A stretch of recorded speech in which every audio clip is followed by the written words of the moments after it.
18th నుంచి assembly session ఎట్లా వెళ్తున్నారండి? అసెంబ్లీ సెషన్ అటెండ్ అవుతారా? అసెంబ్లీ సమావేశాలలో ఇప్పుడు నేను ఇంతసేపు ప్రజెంటేషన్ ఇచ్చాను. ఈ ఇచ్చిన ఇంతసేపు ప్రజెంటేషన్ నాకు అసెంబ్లీలో కూడా ఈ మాదిరిగా ఇవ్వగలిగితే ప్రజల సమస్యలు బయటికి వస్తాయి. ప్రజల సమస్యలు మనం చెప్పగలుగుతాం. నీకు లేదు 175 మందిలో నువ్వు ఒక ఎమ్మెల్యేవు, నీకు ఇంతే సమయం ఇస్తాం 5 నిమిషాలు అందరితో పాటు, దాంట్లోనే నువ్వు చెప్పాలా అని అంటే ఎవడు చెప్పగలుగుతాడు? ఏమని చెప్పగలుగుతాం? నేను ఇంతసేపు ప్రజెంటేషన్ ఇస్తే 3 టాపిక్ల మీద మీకు పూర్తి అవగాహన ఇచ్చిన.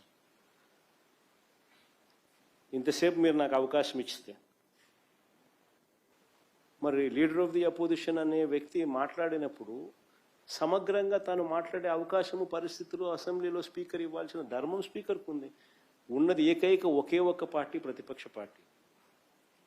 కనీసం మల్టిపుల్ పార్టీస్ అన్న అపోజిషన్లో ఉన్నాయంటే అది లేదు. ఉన్నది ఏకైక ఒకే ఒక్క పార్టీ, ప్రతిపక్షం. ఆ పార్టీని కూడా నువ్వు ప్రతిపక్షం అనడంలా. ఆ పార్టీ నువ్వు ప్రతిపక్షం ఎందుకు అనడంలా? ప్రతిపక్షం నువ్వు అన్నావు అనుకో, ఎంతమంది ఎమ్మెల్యేలు ఉన్నా కూడా ఆ ప్రతిపక్షానికి ఒక నాయకుడు అనేవి ఉంటాడు, ఆటోమేటిక్గా ప్రతిపక్ష నాయకుడు అవుతాడు. ఆటోమేటిక్లీ ప్రతిపక్ష నాయకుడు అయినాడు అని అంటే ఆయనకు నువ్వు సభా అధ్యక్షునితో సమానంగా మైక్ ఇవ్వాల్సి వస్తుంది. అది ఇవ్వడం నీకు ఇష్టం లేదు కాబట్టి అసలు ప్రతిపక్షమే లేదంటున్నావు, అసలు ప్రతిపక్షమే గుర్తింపు ఇవ్వని అంటున్నావు.